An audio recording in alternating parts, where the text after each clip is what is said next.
Alrighty, Jeff, here's your 347 small block Ford. Gear description is combination. It's got a set of our CNC heads on it. Got a custom grind hydraulic roller. Obviously, it's a high ram. The rear sump oil pan. Got the PM covers on it.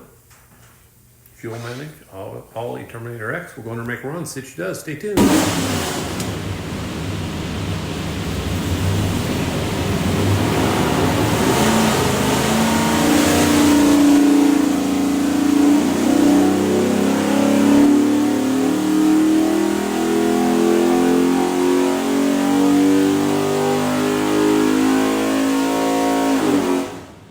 Okie doke, 38 or 397 foot-pounds of torque, peak torque 450, peak horsepower 534, rated at 500, runs really good. That's the high ram on it.